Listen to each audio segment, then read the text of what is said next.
Meeting पर meeting,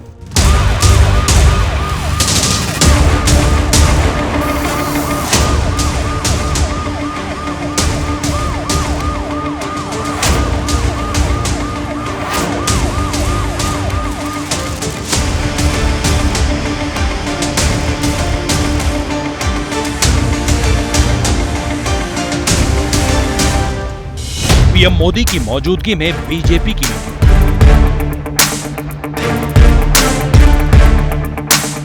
Rahul Gandhi की मौजूदगी में कांग्रेस की मीटिंग, बिहार के सीएम नीतीश कुमार का दिल्ली आना, सबका एजेंडा एक लेकिन टारगेट दो। पहला 2023 में 5 राज्यों के विधानसभा चुनाव और दूसरा 2024 का लोकसभा चुनाव, जिसके लिए पार्टियों के चुनावी वॉर रूम सज चुके, शहमात के ब्लूप्रिंट तैयार हो रहे हैं। सबसे बड़ा मंथन हुआ दिल्ली में बीजेपी हेडक्वार्टर में। बीजेपी केंद्रीय चुनाव समिति की इस बैठक में मुख्य एजेंडा था 5 राज्यों की चुनावी रणनीति पर चर्चा। ये राज्य हैं मध्य प्रदेश, राजस्थान, छत्तीसगढ़, तेलंगाना। इस बैठक में मध्य प्रदेश के सीएम शिवराज सिंह चौहान और छत्तीसगढ़ के पूर्व सीएम रमन सिंह खास तौर पर आए, जबकि प्रधानमंत्री नरेंद्र मोदी, बीजेपी के राष्ट्रीय अध्यक्ष जेपी नड्डा, गृह मंत्री अमित शाह और रक्षा मंत्री राजनाथ सिंह समेत बीजेपी के कई बड़े नेता शामिल हुए। बीजेपी केंद्रीय चुनाव समिति की बैठक आमतौर पर चुनावों के ऐलानों के बाद में की जाती है, जिसमें उम्मीदवारों के नाम फाइनल होते हैं। लेकिन ये पहली बार है जब चुनावों की घोषणा होने से पहले ही बीजेपी की केंद्रीय चुनाव समिति की बैठक हुई, जिसमें खास फोकस मध्य प्रदेश और छत्तीसगढ़ पर रहा। इस साल के आखिरी में होने वाले 5 राज्यों के विधानसभा चुनाव 2024 के सेमीफाइनल की तरह, इसलिए बीजेपी इन चुनावों में कोई जोखिम नहीं लेना चाहती।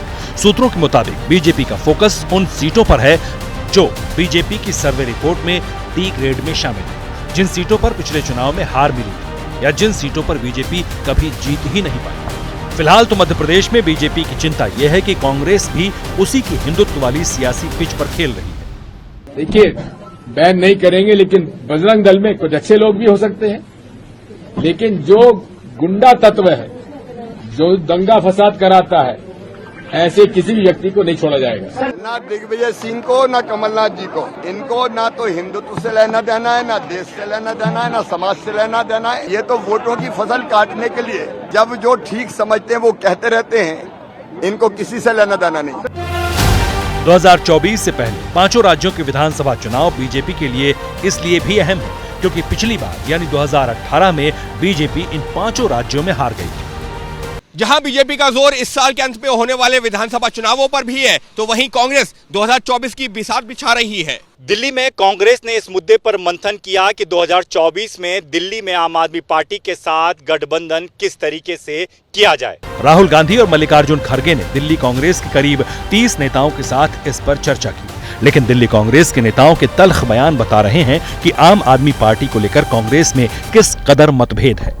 क्या चर्चा हुई? आज कोई इस तरह की चर्चा मीटिंग में नहीं हुई, ना गठबंधन को लेकर के, ना सीटों को लेकर। जो आज मूल मंत्र मिले हैं, जो हमें मार्गदर्शन मिला लीडरशिप का, मैं दावे के साथ कहता हूं कि 2024 में भी कांग्रेस पार्टी जीतेगी और 2025 में भी दिल्ली के मुख्यमंत्री चुनाव हारेंगे। क्या आम आदमी पार्टी के साथ आप लोग गठबंधन करेंगे या 7 सीटों पर अकेले लड़ेंगे? देखिए, 2024 लोकसभा की तैयारियां कांग्रेस ने शुरू कर दी हैं और यही बात हुई कि मात्र 7 महीने बचे हैं, दिल्ली की 7 सीटें हैं। 19 पे आप 2 नंबर पर आए थे, अभी आप जोर लगाइए, आप 7 जीत सकते हैं। तैयारी 7 पर करनी है। कांग्रेस के भीतर अभी तो आम आदमी पार्टी से सिर्फ दिल्ली में ही तालमेल पर मंथन चल रहा है। इसकी अहमियत समझिए।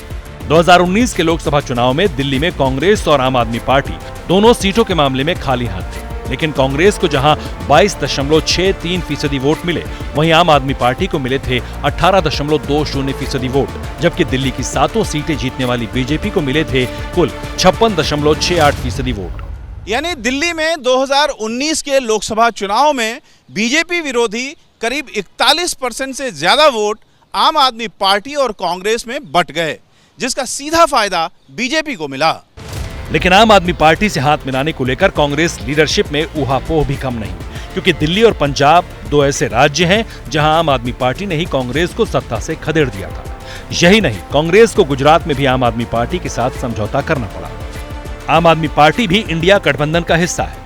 दिल्ली बिल में इंडिया ने आम आदमी पार्टी का साथ दिया था। लेकिन कांग्रेस लीडरशिप आम आदमी पार्टी को लेकर वेट एंड वॉच की स्थिति में।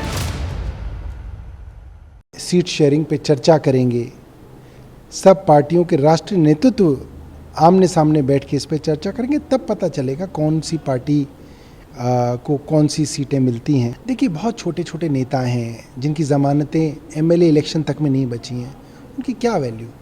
अनिल चौधरी और अलका लंबा ने बयान, दोनों की जमानत कहाँ बची, दोनों की ही नहीं बची, दोनों की मिला लो तो भी नहीं जीतेंगे। मैंने साफ शब्दों में कहा था कि आज की मीटिंग में इलेक्शन के बारे में कोई चर्चा नहीं हुई है।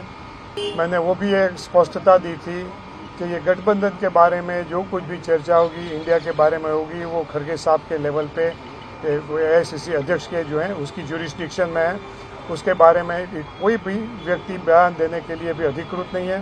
दरअसल कांग्रेस और आम आदमी पार्टी के बीच विश्वास का संकट है। दोनों ही पार्टियों के निचले लेवल के नेता एक दूसरे के खिलाफ बयानों की तलवारें भांज रहे हैं। ऐसे में माहौल कुछ ऐसा बनता जा रहा है कि कहीं पार्टियों के बीच पैचअप की जगह ब्रेकअप ना हो जाए।